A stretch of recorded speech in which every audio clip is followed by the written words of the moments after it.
You're traveling through another podcast. A podcast not only of reviewing and discussing, but of discovery. A journey into a wondrous show whose boundaries are that of imagination. That's the RSS feed up ahead. Your next stop, Anthology. Hello and welcome to Season 3 of Anthology, presented by ObsessiveViewer.com. I'm your host, Matt Hurt, and if this is your first time listening, Anthology is a podcast where I review the Twilight Zone as a first-time viewer and other classic and contemporary science fiction anthology series. For archives of all my episodes, visit AnthologyPod.com, and while you're at it, like the Facebook page at Facebook.com/AnthologyPod, and follow me on Twitter at OVAnthologyPod. If you want to contact me, feel free to send me an email at matt@obsessiveviewer.com. Finally, if you'd like to support what I do here, you can become a patron at patreon.com/obsessiveviewer.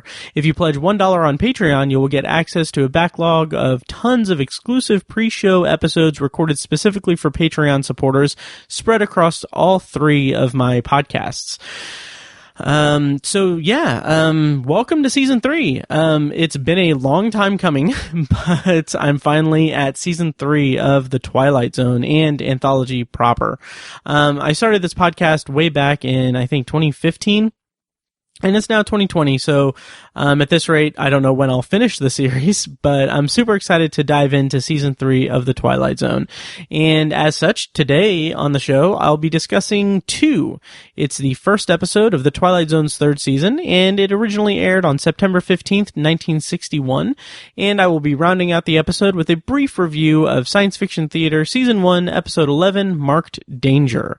And before I get to the episode and everything, I just want to say thank you to everyone who made Season 2 of Anthology so fun and exciting and worthwhile, I guess. I don't know. But thank you to Dan and Anna from Between Science and Superstition for coming on and joining me for a Season 2 wrap-up of the CBS All Access series. So thank you guys. And also thank you to Brandon Cruz for coming on from Submitted for Your Approval podcast, for coming on and talking about Season 2 of the original series in a wrap-up episode. I really appreciate that. And then finally, thank you to my friend Tiny and co-host of my other podcasts, Obsessive Viewer and Tower Junkies, for coming on and talking about Rod Serling's scripted 7 Days in May movie. So, now we're back to just me, guys. I hope you guys didn't get a taste for having multiple voices on this podcast, because now it's just me again. Okay, so let's get into this episode, guys. As usual, I'm going to be spoiling the entire episode of The Twilight Zone that I'm reviewing this week, so I'm going to be spoiling 2. So that's your warning. If you haven't watched it, go check it out, come back and listen to the episode. I will not be spoiling much of the science fiction theater episode that I'll be reviewing later. So just fair warning there. All right. So as I start with normally every episode, I've been in the Twilight Zone reboot structure of the podcast so much that it's weighing on me here. So it's a little difficult to jump back to the original series. So as always, I'm going to go ahead and read a plot summary courtesy of the Twilight Zone: Unlocking the Door to Television Classic by Martin Grams Jr. And again, this is going to spoil the entire episode of 2, so fair warning. All right, spoiler warnings are done, and here is a plot summary for 2. A war-torn city of weeds and rubble lies dormant from the effects of a great war. Chemical warfare and a bomb leveled much of the countryside. 2 uniformed strangers, a man and a woman, wander the streets scavenging for food. There are no more boundaries, governments, or causes, the man rationalizes. The only reason for fighting now is the different colors of their uniforms. The woman cannot speak English, but displays a strong instinct of hatred bred into her from years of war, and is cautious regarding his every move. After she uses a weapon against him and misses, the man gives up trying to tame the wild animal and leaves. In the morning, she returns with forgiveness in her eyes and wearing a dress from a store window display. Realizing there is hope, the 2 walk out of the town together. So 2 obviously has kind of a bare bones cast, obviously. It just has 2 actors. It stars Elizabeth Montgomery as the woman, and this was her only episode of The Twilight Zone. She was in Serling's highly acclaimed drama Patterns previous to this, and she's most known for her role in Bewitched. And I forgot to look up exactly what role that was. I don't know if she is like the lead or what, because I've never watched Bewitched, but she's known for her role in Bewitched.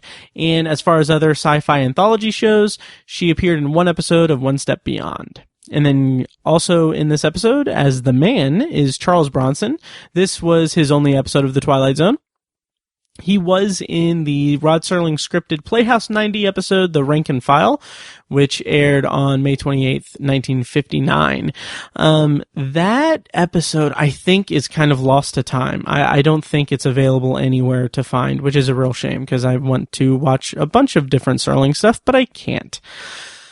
Charles Bronson is very notable. He's a notable actor known for roles in The Great Escape, The Magnificent Seven, Death Wish and its sequels, and Once Upon a Time in the West. And he also appeared in the movie Master of the World, which was based on a Jules Verne story that was adapted by Richard Matheson. It was actually my bonus review for my season 1 episode covering the Twilight Zone episode, The Last Flight. You can find that at anthologypod.com/013.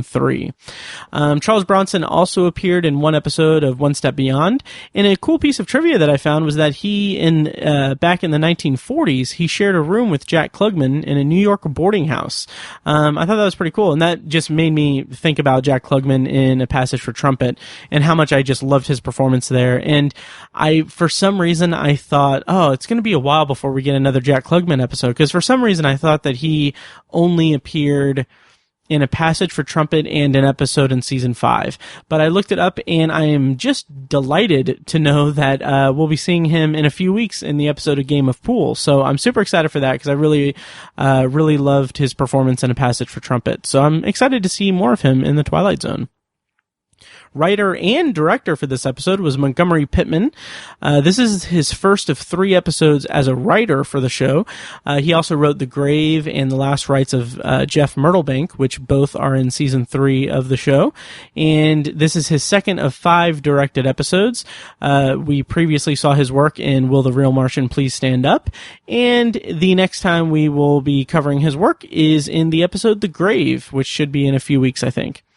So that's all of the talent rundown I have. So before I get into my full-on review, let me just share my thoughts or what I knew about the show going into it before watching it. So kind of the premise of the episode, if this is like your first time listening to Anthology, I've never seen The Twilight Zone, so I'm going through it episode by episode, and I like to kind of record my thoughts about the show and my first impressions of the show, and then also beforehand jot down some notes about what I know about the episode just from pop culture and everything.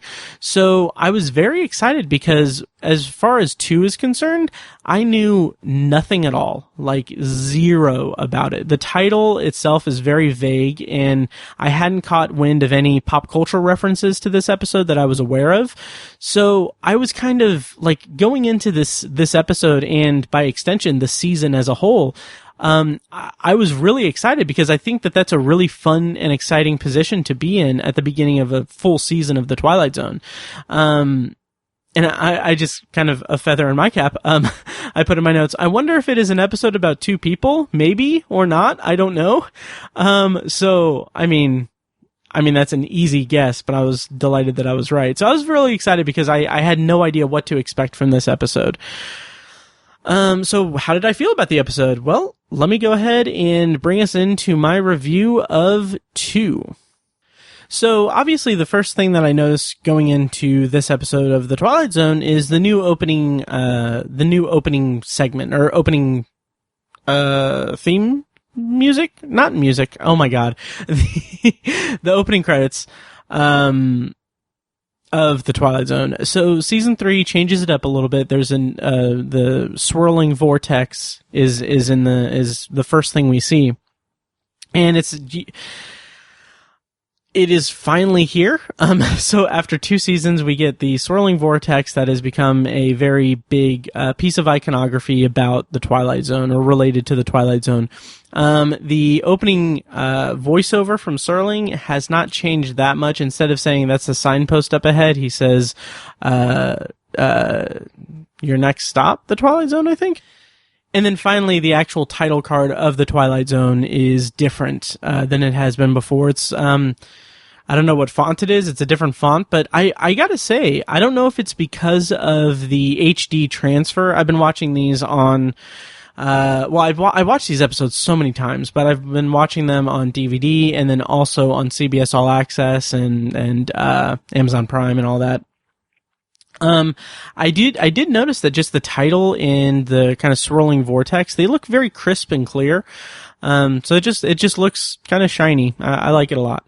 So right off the bat, we get Rod Serling's opening narration, and it's a pretty lengthy one. I'll go ahead and play that narration here, and then I'll comment on it after it. So here is Rod Serling's opening narration for the first episode of Season 3. This is a jungle. A monument built by nature honoring disuse, commemorating a few years of nature being left to its own devices. But it's another kind of jungle. The kind that comes in the aftermath of man's battles against himself. Hardly an important battle, not a Gettysburg or a Marne or an Iwo Jima. More like one insignificant corner patch in the crazy quilt of combat. But it was enough to end the existence of this little city. It's been 5 years since a human being walked these streets. This is the first day of the 6th year, as man used to measure time.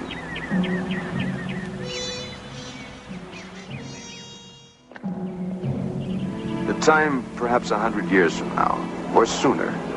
Or perhaps it's already happened 2 million years ago. The place, the signposts are in English, so that we may read them more easily. But the place is the Twilight Zone. So, like I said, this is a pretty lengthy opening narration, and it's kind of segmented. There's a break when the woman enters the scene, and then it comes back. I kind of thought for a second, like, oh, that's interesting. He's not on screen, and then he popped up on screen. So, yeah. Anyway. So it's lengthy, but it's needed. Like, I like the wording of it. It's very just beautifully written and everything.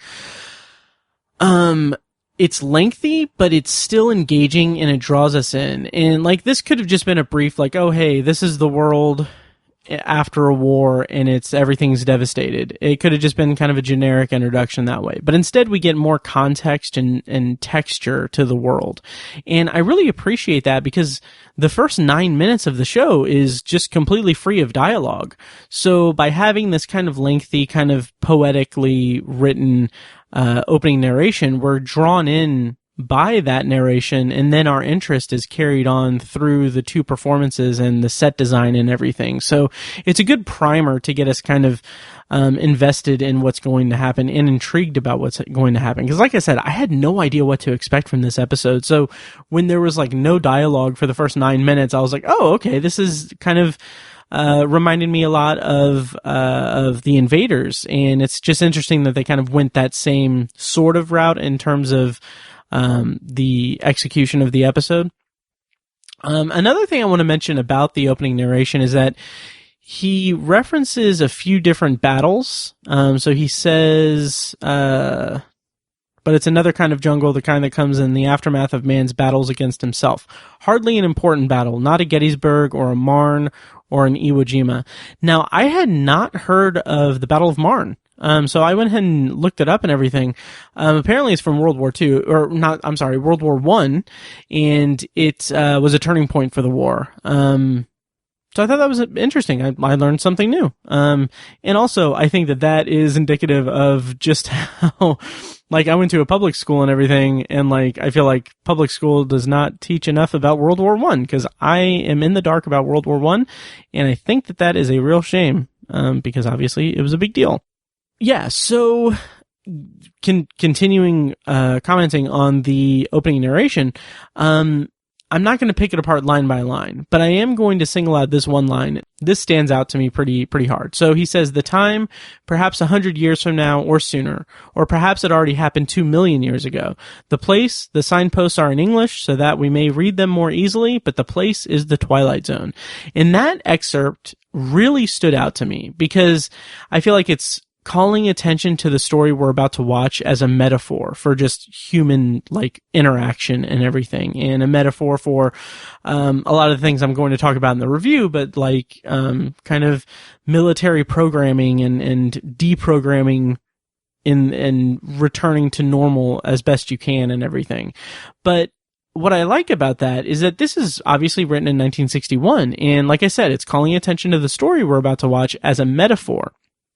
So it does that in a way that's not condescending or anything. And I kind of wondered, like, I don't know if like the nitpicking critiques were as common then as they are now, but I love how like the line about the signpost being in English kind of just supplants that, those kind of nitpick criticisms. Because one of the things, so I've been doing I've been doing podcasting and kind of film criticism and stuff for the last 7 years at this point. And I have encountered a lot of just, for lack of a better word, shitty criticism.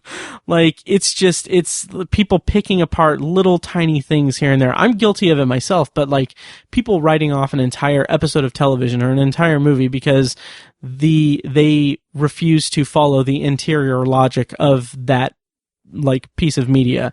Like little things like that just irk me because they're just missing the point entirely.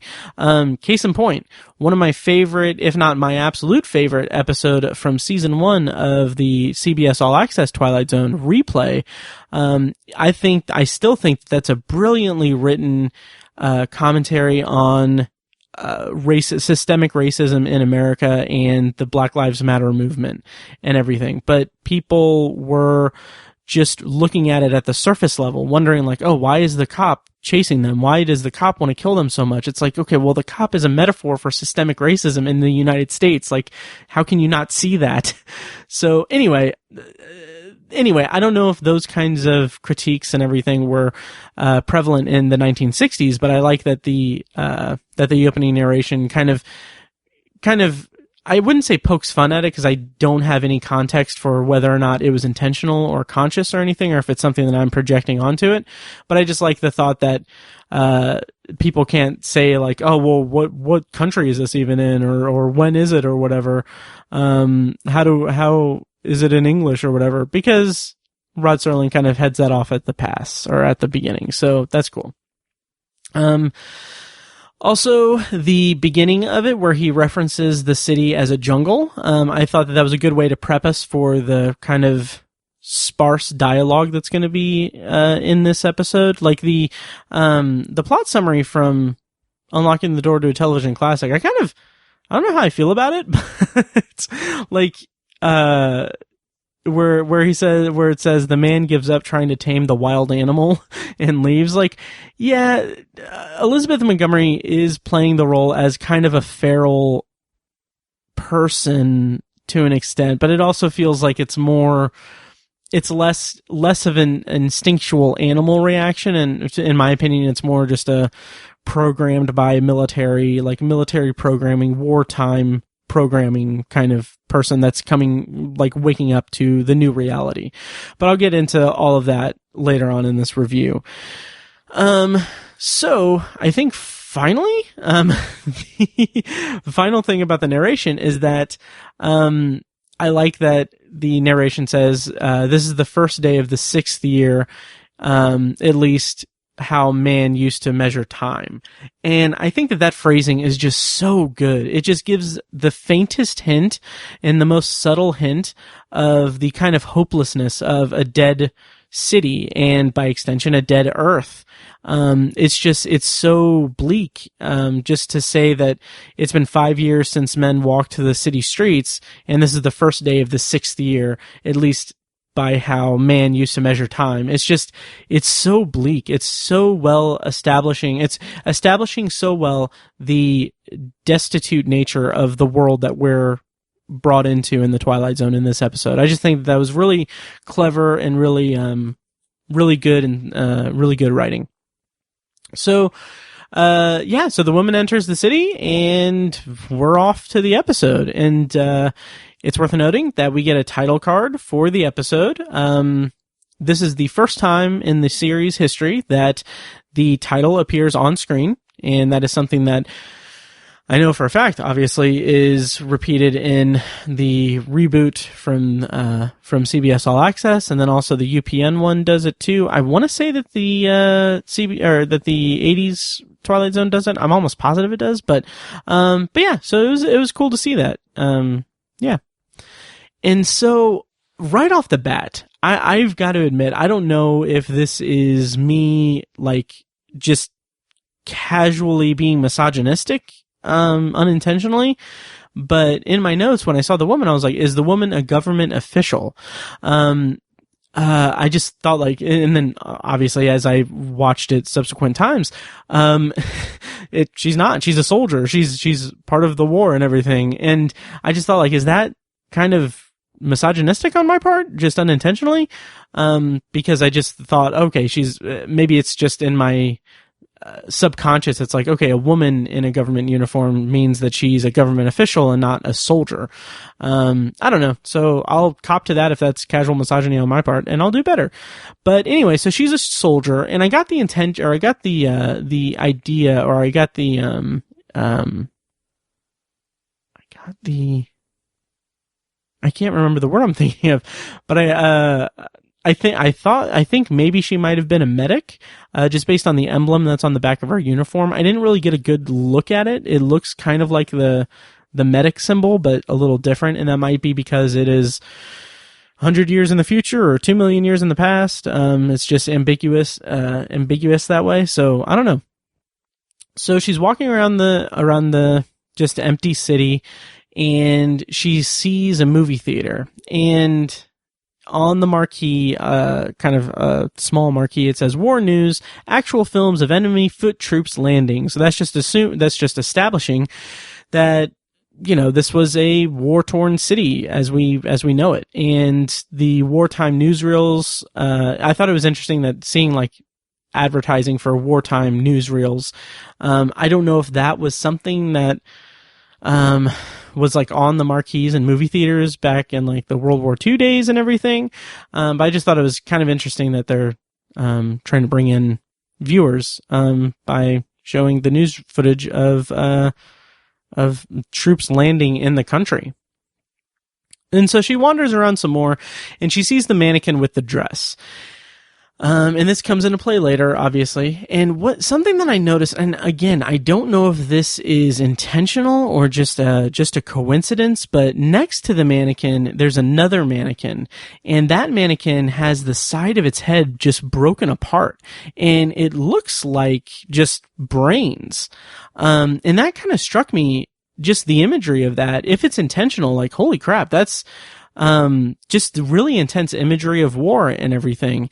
And then it also struck me because, man, that like it's if you interpret it that way, that the way that I did, that it's like the brains coming out of the mannequin, like, holy crap, like if that was intentional, good on them for getting past the censors. Like that's why I'm so like struggling whether or not it's intentional or unintentional, because it's kind of, it seems really graphic for the time. So I think maybe I might just be projecting something onto it that isn't there, but if it's intentional, like, holy crap, it really stood out to me. I thought it was really cool imagery, or really interesting imagery to also really compound the desolation of the city and the emptiness of the city, as a kind of a visual motif to like what has happened and everything.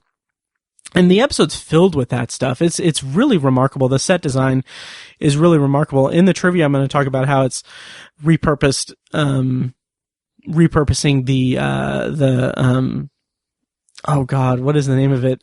The set. Oh wow. Hal Roach Studios in Culver City. And just, the set design and stuff is just really remarkable and everything. It really does a great job of doing that. And it's interesting because they didn't really have to do much, which I'll talk about in the trivia.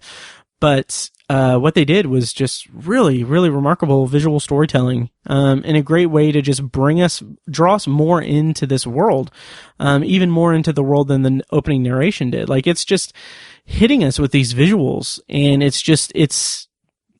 we're not getting like any shocked reactions from the woman, obviously, because this is just the way of life now, but just the stimuli that's going into our brains is just telling us so much about it. And I just really, I really enjoyed it for that. I thought that was really, really great storytelling in the visual medium. So far at this point, this episode has the feel of where is everybody? Because she's wandering the city alone. And also King 9 will not return, just because, wartime kind of, isolated person. And I thought that was fitting since this is the first episode of the season, and I just think that that's really interesting how that worked out, that the first episode of the first 3 seasons are all kind of about isolation and being alone and finding truth or whatever. It's just really interesting. And I from what I understand, it wasn't intentional, I don't think, because I don't think this was intended to be the first episode of the season. I'll check. I think I might have something in my notes for trivia for that. But yeah, I don't know. I thought that was really interesting how that worked out. And I'm curious what the season premieres of seasons 4 and 5 are going to be like. But I'll get to that probably in another 3 years. I shouldn't joke like that. I really hope that it doesn't take me 3 years because I really love doing this. Anyway, so the woman starts kind of scavenging for food. She sees the restaurant and she goes in. And another cool thing of the set design that I really like obviously it's all cobwebs and it's just very dusty and just overgrown. I love those kind of elements to the set design and everything. But what kind of took this episode or took it even a step further was when she grabs the can and she sees the what looks like a giant spider moving on the counter. And she smashes it with the can. And that's really cool. It was a nice, gross touch, but it also it gives us a hint of her kind of just abrasive attitude toward everything. She is acting on instinct. She is a survivalist. She's trying to survive the world and she doesn't trust anything, as we come to find out. But here in this moment, it's a good kind of, piece of foreshadowing that she just kills this spider or this thing because who knows, it could be a threat to her. And so she kills it without regard. And then the man enters and again, she just immediately attacks him. And at this point I clocked it. I was like, there's no dialogue yet. This is interesting. And so they start fighting. And when I say that she attacks him, she starts throwing everything at him. Some kind of glass, I think, and a meat cleaver and just anything she can grab, she just throws at him. And it's with murderous intent. She's trying to kill him. And then they start fighting and it's an intense fight. And I thought it was really a nice touch that they had the table that kind of broke when they were wrestling around and everything. That was just that, coupled with the complete absence of music in this scene, but there was no music in this fight sequence. And then they break that table and it's just the sound of that table is the score of that fight. And it's just violent and it's just overcomes everything. It overtakes the soundtrack and everything. And it was just really immersive and really, really cool. And the actual fight, again, is intense. It's violent. It's really violent. And then he gets the upper hand and just knocks her out cold. And she gets knocked down to the ground and she's knocked out entirely.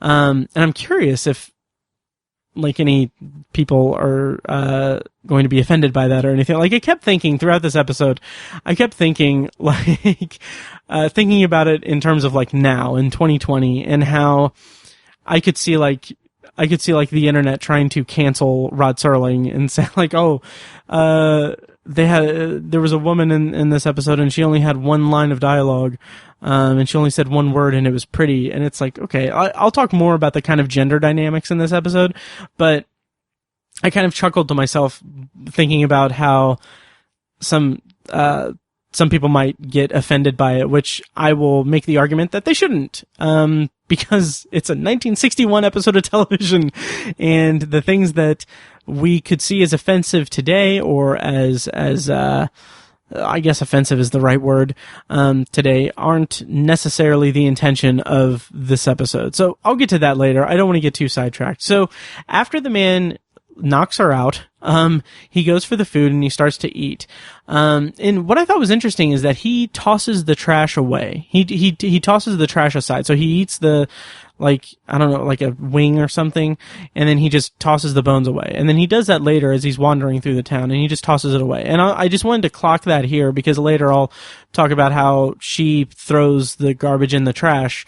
And I just thought that was an interesting kind of visual representation of the two of them and how different they are, which is interesting because it's in contrast to how they are in terms of like their characters and everything. Like, she is this instinctual survivalist person, and he is this person that is just tired of fighting and wants to bring back the normal world and everything. Yet he is the one that's just tossing the trash aside without regard to like littering or anything like that.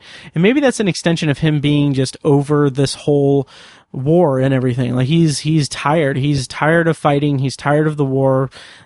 Humanity lost, so it's kind of a nihilistic way, or nihilistic viewpoint that he's just tossing it, because what's the point of cleaning things up? And maybe that's the intention, that's what he represents in that moment where when he throws the trash to the side. And then maybe it's not until he like sees the magazine and the calendar and everything that he realizes that, like, okay, this woman is hope for like an actual like rebuilding society. Maybe not rebuilding society, but actually returning to normalcy or what have you. But I'll talk about that later in contrast to how she reacts to the garbage and everything. So as he's eating and everything, he is wandering around the shop that they're in, and he picks up a newspaper. And this episode has so much just nice like touches of set design and exposition through visual stuff in the episode. So he picks up a newspaper, and the headline in big bold letters is "Enemy threatens to break big bomb code." And then immediately after that, he looks over and he sees this bird cage. He moves the newspaper over the top of it, and we see that the birds in the cage are just skeletons. And that is telling us that there's been a nuclear destruction, some kind of chemical warfare, some kind of bomb that has decimated the world. And that is why we're in this post-apocalyptic wasteland. And I just love that. Like, I talk a lot on this podcast about the way that the show economizes its storytelling and how we get so much information within a 24 to 25 minute episode. And this is a prime example of that, because we just see, it's just so elegant. We see the newspaper headline, and then we see the freaking, like the horrifying imagery of the birds in the cage that are just skeletons. And that tells us everything we need to know about the outcome of the war and what happened. And it's just really remarkable storytelling. I absolutely love it for that.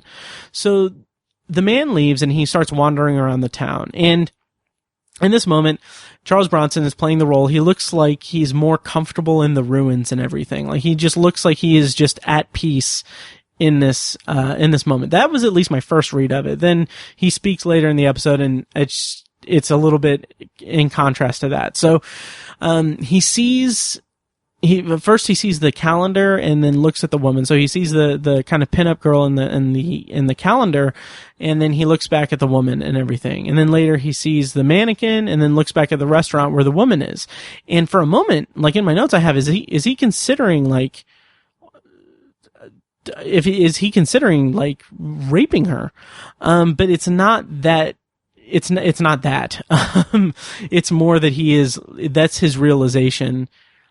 Those images that he sees is his realization that this woman could represent like an actual return to normalcy for him, and like he could have like a normal life and everything. So, he's wandering around some more, and then he picks up a newspaper, big bold letters, "Evacuate city" and everything. And then that's when he sees the magazine. So yeah. And that's when he looks back at the magazine, or back at the restaurant again. And that's when he goes back to it and back to her. And he's remembering what the normal world was and how it was. And what I found interesting is that it seems like it's kind of like he's remembering like what I don't know. So like I said before, this is going to be kind of an awkward transition, but the idea of like 60s gender roles, like that's a thing, sure. Like he's remembering how normal the world was at that point, and he's seeing like the woman as, you know, a pinup girl or like someone on a magazine or whatever. And like, sure, 60s gender roles were, you know, not as progressive as today, obviously, but the sentiment is still there. Like the two characters have been, I think what supersedes that is that the two characters have been programmed by their respective militaries. And this episode is all about them shedding that programming. And then, I'll get into more of that later, but I just thought that was a really powerful piece of storytelling in this episode, is that kind of arc that both of the characters go through is just really represented well. And to get back to my kind of first impressions of this episode at this moment, I had in my notes, like, are these characters representative of Adam and Eve? And the spoiler alert, they're not. I don't think they're meant to be that way. I don't think there are any overtly biblical ties to this episode. Like, I don't know what Montgomery Pittman's religious leanings were, or if he put anything in there for religious intent or anything. I'm not a religious person, but I know kind of the earmarks of Christianity and everything. So I don't know, but I don't know if that was intentional. I don't know if that was the intent, but I don't think it was. But at that moment, I was like, oh, it's kind of interesting. Is it like is this going to be an Adam and Eve story? And it kind of is, but it kind of isn't. I don't know. But I don't have enough knowledge to really dive into that or project onto that, project onto the episode that kind of theme and everything. So he goes back to her, and what I found interesting, again, we have no dialogue. He checks her face where he hit her. I think he's trying to like gauge how injured she is. And then he goes through her pockets. But more specifically, he goes for her gun holster. And in the gun holster, she has stuff for her hair. She has like, I think bobby pins and a comb and something else. And I think that is maybe a hopeful thing for him. Like, he sees that, and what I'm assuming is going through the character's mind is that he's realizing that she's not too heavily programmed by war and by her military background and everything. Like, she actually has like some, you know, she has pinned in her gun holster relics of, you know, the before time, like actually like taking care of her hair, I guess. It's a very surface level and everything, but I think that is a safe bet that's what he kind of notices in that when he goes through the gun holster. But also, it made me wonder if that was why he goes to the barbershop to actually clean himself up. I don't know if that's why he did it, but we'll get to that in a second. But here he tries to wake her up, and what I like about this, again, just the physical performance and the physical storytelling, or visual storytelling that takes place in this episode is just remarkable, because he tries to wake her up, but first he moves a pot away from her. And it's because he knows that she'll use it as a weapon. I thought that was just really clever, just a clever, like, character tick, that he's about to dump water on her and about to wake her up, but he's like, no, wait, I need to move this pot away. And when, you know, he wakes her up and everything, she's almost completely instinctual in the episode. Like, he's like she is, she's very much just reactive, and she's hesitant and fearful and everything. And just very much acting on instinct, whereas he is in self-preservation mode. And I think that's an interesting kind of dichotomy between these two characters, or the kind of contrast between the two characters is really interesting. And I thought that was just really good visual storytelling and really good characterization for both of those characters. And so after he wakes her up, we're 9 minutes into the episode, and we get the first lines of dialogue in the episode. So he kicks the can of the chicken wings or whatever it was over to her, and he says, "Here, invader, eat." And I just love it. I love what that says too. It just immediately just informs us that they are two people in a war that were on opposite sides. And then he goes on, like I put in my notes, they are on opposite sides of the war. And he goes on to just tell her, despite, obviously she can't understand English. He goes on to tell her that there's no longer any reason for them to fight. And he says, no longer any armies, only rags of various colors that were once uniforms. 2 sets of rags we wear. There are no more boundaries, governments, or noble causes, therefore no reason to fight. And I think that is just beautiful. And Charles Bronson, his speaking voice is just magnetic. It's amazing. And then he kind of walks over to the side and he looks up at the kind of crashed ceiling and everything, and he yells to the ether. He just yells that he hereby declares that there's peace among the entire world. It's really a great way to kind of also bring us up to speed into his position and to what their predicament really is and their situation is. And then he sits down and he says to her, "You're very pretty now that I got to look at you." And again, I could see people taking offense to that or reading into it something more nefarious than what it is. And in this line, I think would be more apropos of that read, because he says, "I'm afraid the only way to convince you of my honorable intentions would be by force.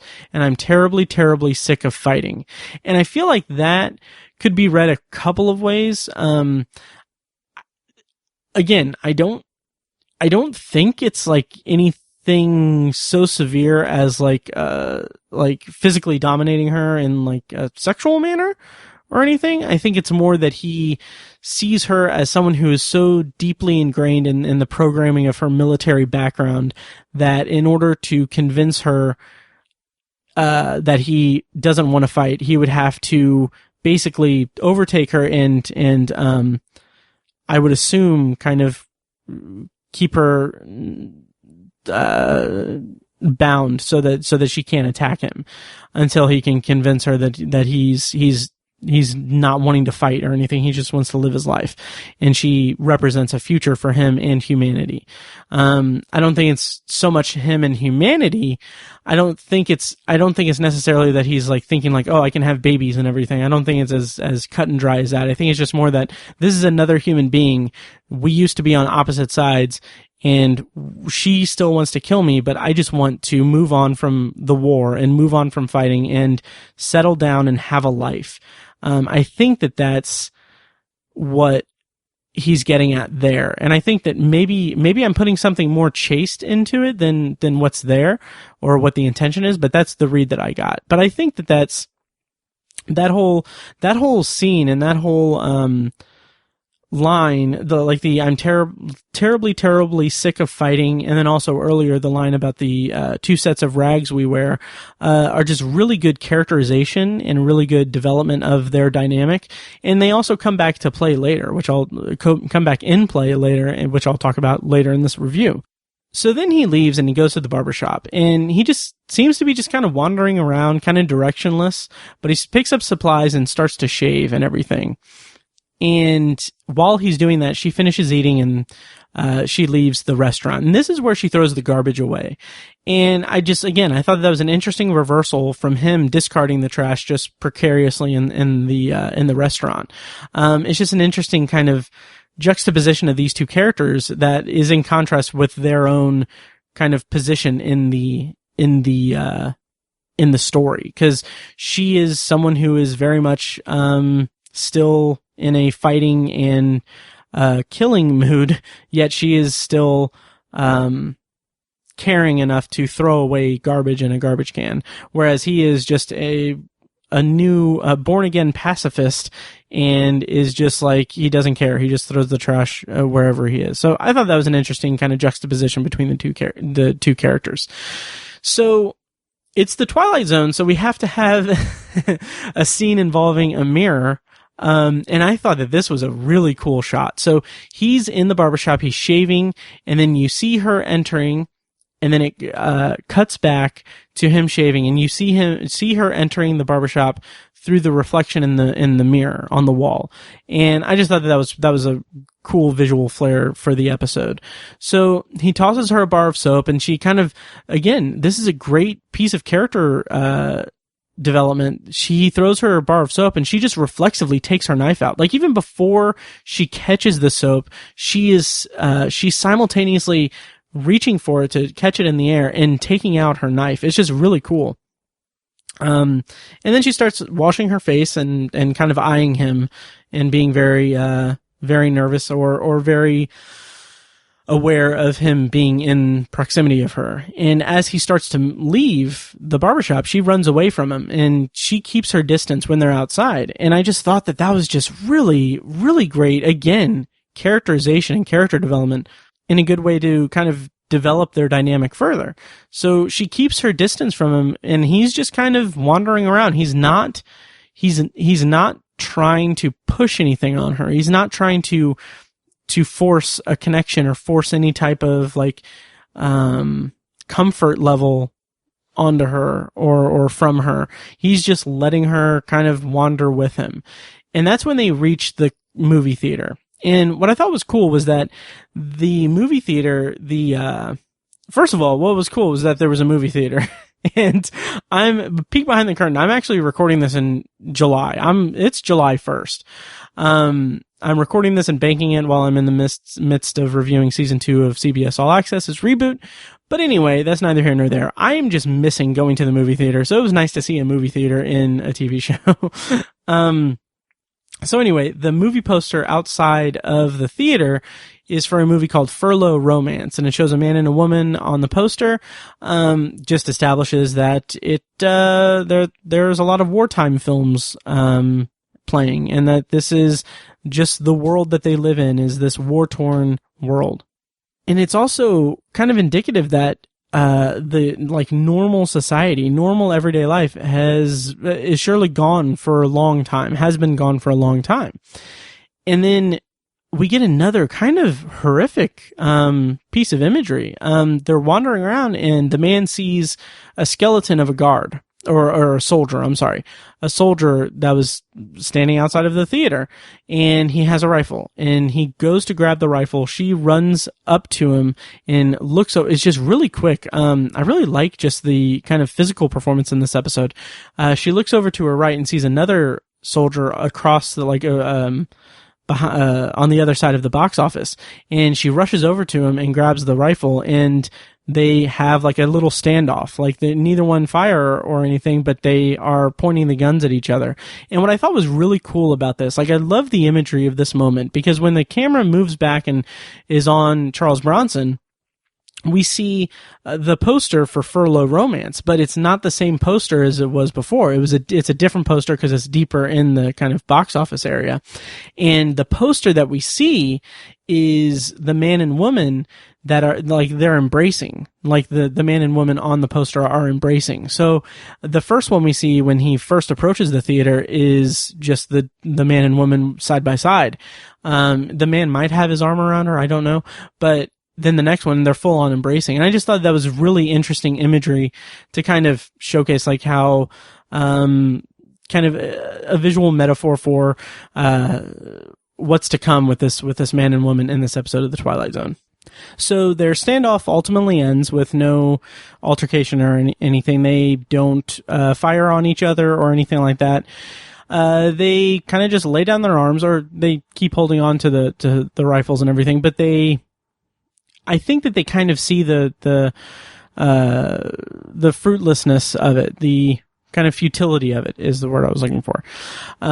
So they kind of keep wandering the city, and they pass by the mannequins, the one where the mannequin has the dress and everything, and the woman says, I tried to spell it phonetically in my notes, but she says procrastina. But I think it's procrastini. Actually, I have it later in my notes here. Procrastini. Which, spoiler for the trivia, is the word pretty in Russian. So when she says that, it's her only line of dialogue in the episode. He jumps up and gets the dress for her, and he hands her the dress. And again, to an extent, I could see this as reinforcing the gender roles of the time. She's a woman, she should be in a dress or whatever. I could see that. But my read of this, in my own personal opinion, I feel like this is his olive branch. This is a peace offering since they can't communicate verbally. He tells her to put it on, not to reinforce gender roles of normal society before the war, but I feel like it's a follow-up to his remark about the uniforms they wear being the only reason for them to keep fighting. So it's his way of communicating peace to her, and like kind of just having her just saying like, hey, we don't need to wear these uniforms anymore because the world is gone. That's my read of it. Maybe I'm a little too nice to it. I don't know, but I don't know. That's my take on it. So she goes into the recruitment center, and I was just so struck by how universal and nondescript the signs are. Like, there's not enough information on it. Like in the restaurant earlier, the calendar, it doesn't have the year posted. And also I freeze framed the newspapers that we saw. There's no dates or anything on the newspapers or any identifying marks of what kind of country it is or anything like that. And when she goes into the recruiting office, you see the sign outside is just nondescript in regard to what country it is. It just says your country needs you and everything. And like, on one hand, yeah, it could, that's obviously anyone reading that will know what country it is, but it's also not branding like, oh, this is the United States military, or this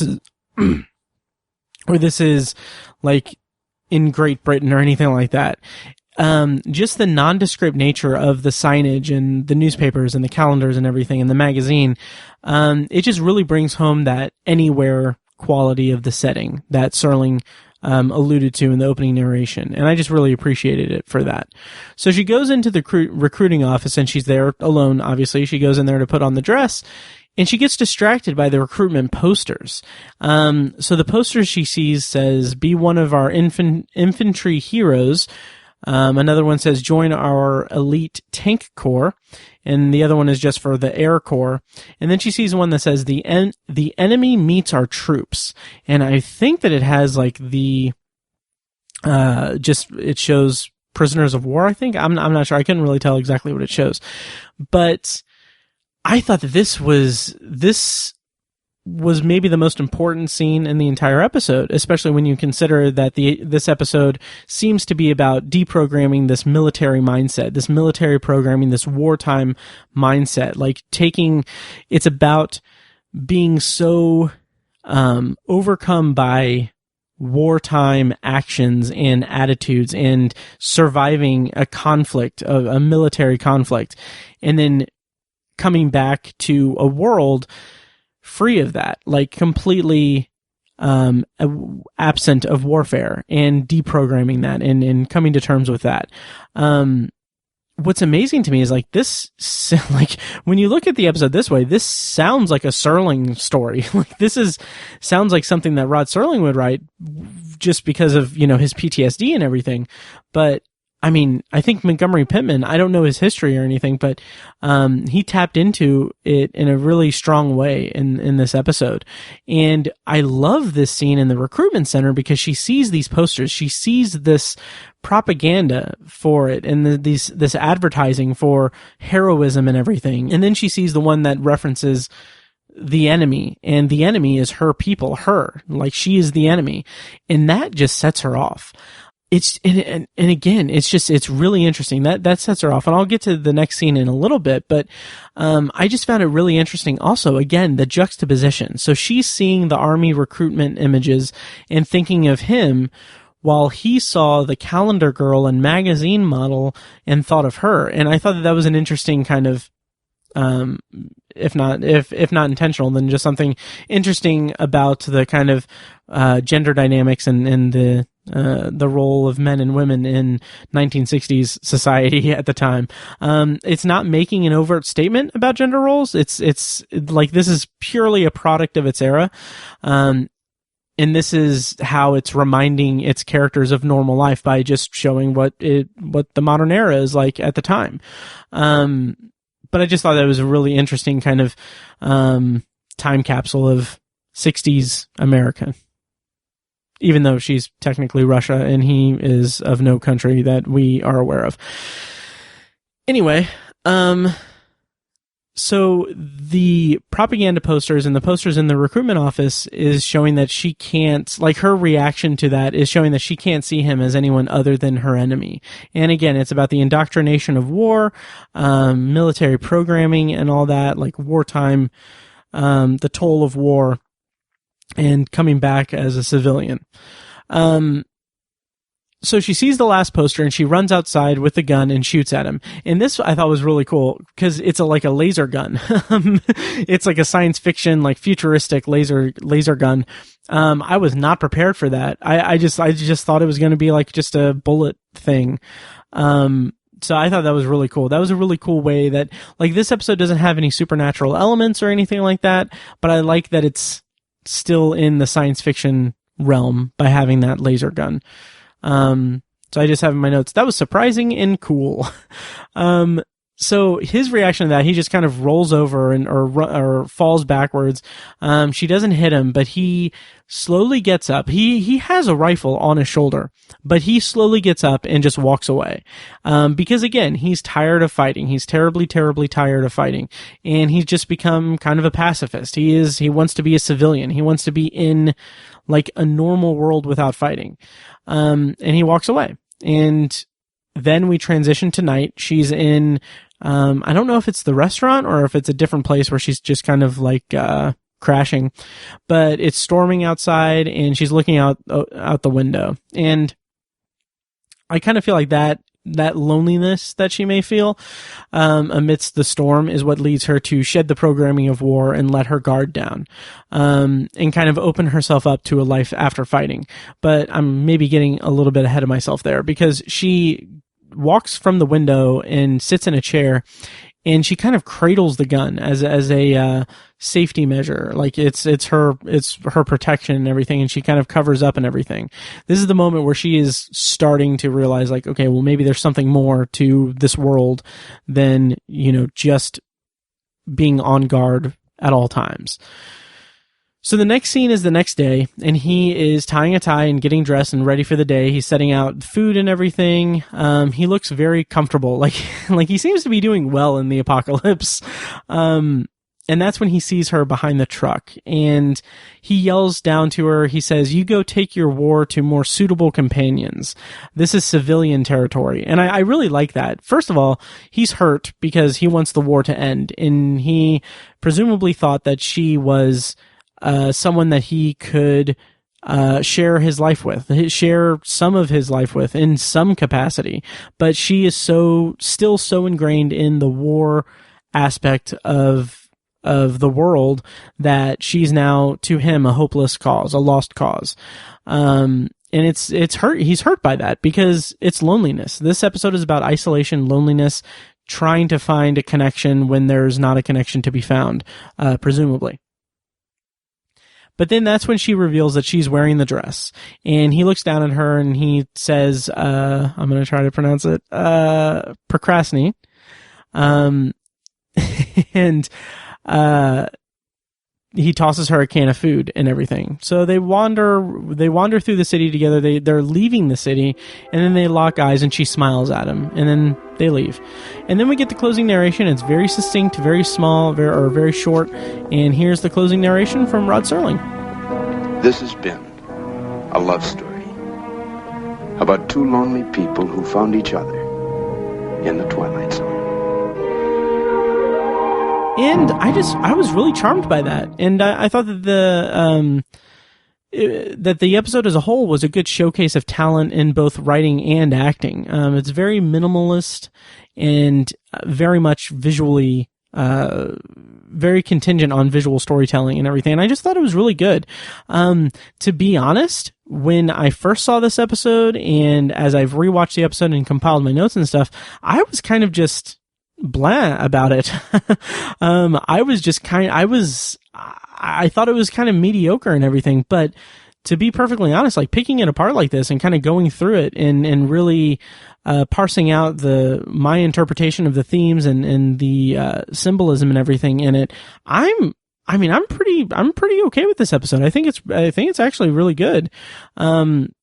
it's a strong episode, and I appreciated it for it. Just the performances are great. It's, again, this happens from time to time on the show, but it's a bummer that Charles Bronson and Elizabeth Montgomery aren't in any more episodes of The Twilight Zone, because I thought they did really great in this episode. Very, like I said, under the surface, kind of minimalist performances, but they carry so much weight of the story in their physical performance, in their interactions and stuff, that I think that they really nailed it, and I thought that it was a really good episode. So so that's my review of 2. Let me know what you guys thought. I'm going to go into a little bit of trivia, and then I'll round out the episode with my review of an episode of Science Fiction Theater. So, overall, really liked 2. I'm very excited to get more into season 3, and let's go into some trivia for 2.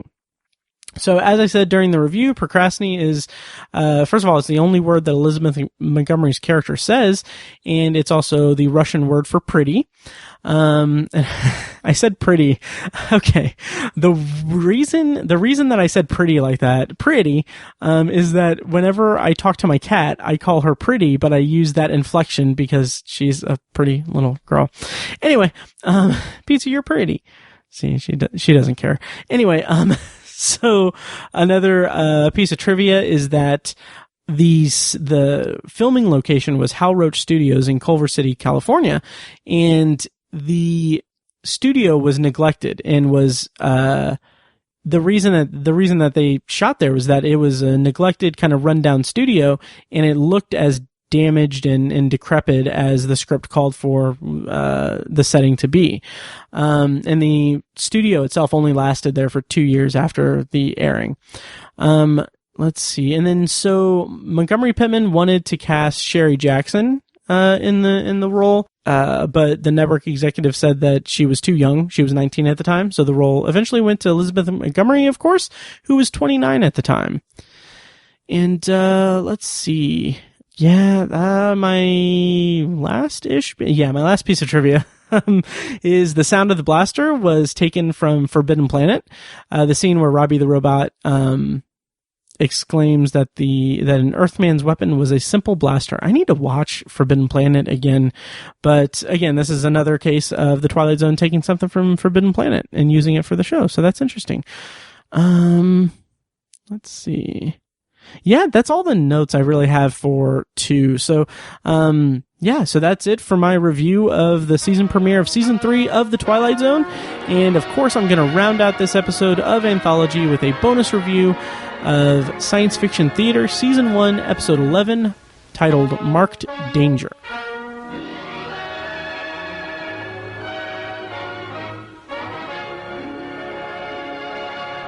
All right, so here we go with my review of Marked Danger. So this episode of Science Fiction Theater originally aired on June 18th, 1955, and as is customary with Science Fiction Theater, we get a scene with Truman Bradley, the host of the show, kind of doing a pre-show introduction to the concept of the episode. So in this case, he is looking through a microscope, and he's like, oh, hey, just studying life. And he goes on to talk about evolution and how we evolved from single-celled organisms in water, and then we eventually evolved into man and everything. And I kind of wondered if there was any pushback from that, because I know that, the idea of evolution is a controversial one, and I assume that it was controversial in 1955. But I have no idea of knowing. So anyway, the episode itself, Marked Danger, the synopsis is: a man prospecting in the desert finds a sealed experimental container containing 2 white mice and brings them home to his wife before calling the authorities. But when the authorities arrive, the 2 mice are gone with only a green residue in the container. This episode was directed by Lee Jason and written by Jerry Sackheim and Stuart Jerome, with a story by credit from John Bennett. And this episode stars Otto Kruger, Arthur Franz, and Nancy Gates. And what I found really interesting, just completely, obviously by happenstance, is that it's really interesting how this episode and the episode of The Twilight Zone that I just reviewed, too, are kind of their time regarding gender roles. So this episode is a little bit more ridiculous about it, I think. But basically, the man, it's a husband and wife, a man finds this scientific experiment sealed container with mice in it that's crashed in the desert, and he brings it home, and then he's like, oh, there's a reward and everything. I'm gonna get some money for us and everything. And then he says, now wife, don't you go opening this. Or no, actually his actual line of dialogue is, don't try to be a mother to them. And then he goes for something. He goes to get like help or something. Or he goes to call the authorities for them to claim it or whatever. And then she's like, she ends up opening the cage, and she's exposed to some kind of substance that changes her chemical makeup and everything. So that's kind of the impetus of the drama of the story. But what I thought was funny was that she's like, don't tell a woman not to do something if you don't want it done, or something like that. And then she opens it, and then disaster strikes. So before that, she hated the sun. Like, she hated being out in the sun. And it was like something that was kind of contrived and set up earlier. But now she goes out into the desert seeking sunlight. And it's kind of this kind of hard sci-fi version of Poison Ivy from Batman, I think, to an extent. Like, she's kind of drawn to the sun a little bit.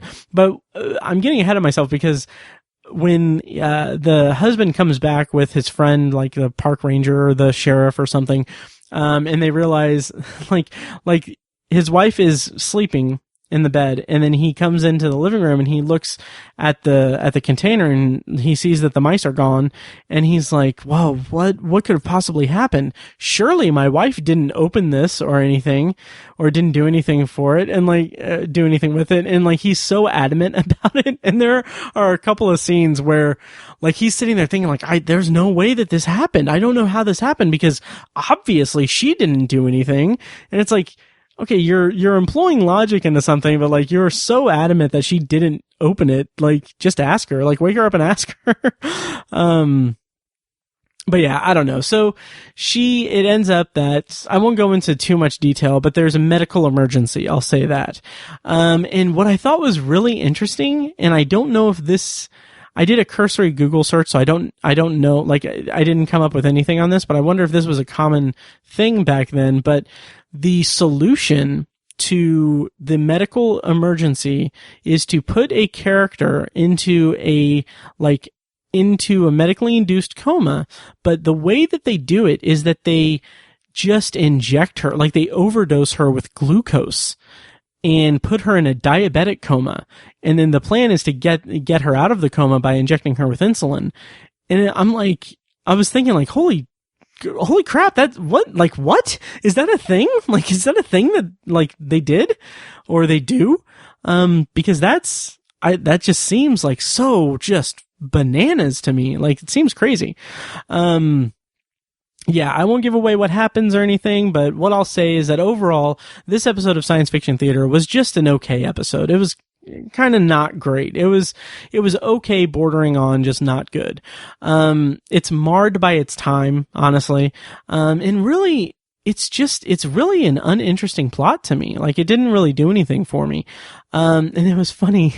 Again, it was funny because Truman Bradley in his wrap-up scene at the end, he says something, I didn't put it in my notes, but he said something to the effect of like, whether, like, we don't know what kind of science happens when something happens or as the result of a mistake of a woman or something like that, or a woman's mistake. And I was like, holy shit. Like, okay. Like, yeah. And I mean, again, it's not, I don't know. It's just, it's of its time. This was in 1955, but I thought like, holy crap, that's pretty funny. Or that's pretty crazy. Yeah, so that is my review of Marked Danger, the 11th episode of Science Fiction Theater's first season. I'll put a link in the show notes if I can find a video of it online so you guys can watch it in its entirety. Yeah, and that'll do it for the kickoff for Season 3 of Anthology and Season 3 of the Twilight Zone. Hope you guys enjoyed my reviews on this episode, and hope you checked out my reviews of Season 2 of the CBS All Access reboot. Really excited and proud of that review series and the season itself. I really liked the season. So, hope you guys check that out. Next time on the podcast, in episode 66 of Anthology, I'm going to be reviewing The Arrival. It's the second episode of the Twilight Zone's third season, and my bonus review is going to be for episode 12 of Science Fiction Theater's first season, titled Hour of Nightmare. So, yeah, thank you guys so much for listening, and I'm going to put a clip from our Patreon feed. Once again, you can become a patron at patreon.com/obsessiveviewer. Minimum donation of $1 per month gets you access to an RSS feed with a bunch of nonsense that we record before each episode. So, it's like a lot of B-roll audio. I think a lot of it's entertaining and fun. So consider donating at patreon.com/obsessiveviewer. That'll do it for this episode of Anthology. Thank you guys so much for listening, and I'll see you next time.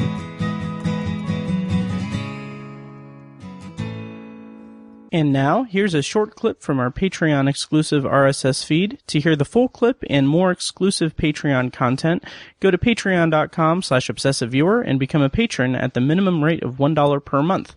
Thank you and enjoy. Space, Sonic the Hedgehog, Fantasy Island, Troop Zero, Onward, The Invisible Man, Vivarium, 7500, and Irresistible. I'm not going to list every single one like that. I realized like halfway through reading those that I made a horrible mistake reading those. So I'm not going to read the rest of these as I go on. But those were the new releases that I've reviewed in the first half of 2020. Anthology is edited and produced by Matt Hurt and presented by ObsessiveViewer.com. For a full archive of our episodes, go to anthologypod.com/archive. You can also like the Facebook page at facebook.com/anthologypod and follow the show on Twitter at OVAnthologyPod. If you enjoy the show, please take a couple minutes to leave us a rating and a quick review on Apple Podcasts. This is the easiest way to support what we do, and all it costs is a little bit of your time. If you'd like to donate to the podcast, you can make a PayPal donation at anthologypod.com/donate or support us on Patreon for recurring donations and access to commentary tracks and B-roll audio recorded exclusively for patrons at patreon.com/obsessiveviewer. Every donation goes toward paying the fees to keep the podcast running and is greatly appreciated. Official Anthology merch, including shirts, mugs, phone cases, and more, can be found in the Obsessive Viewer's TeePublic store. You can find a link to the store in the show notes of this episode and at anthologypod.com/donate. Or you can simply search for Obsessive Viewer at tpublic.com.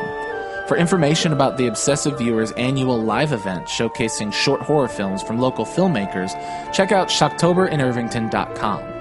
And for an archive of all our events, as well as news about potential future events, head over to obsessiveviewer.com/live.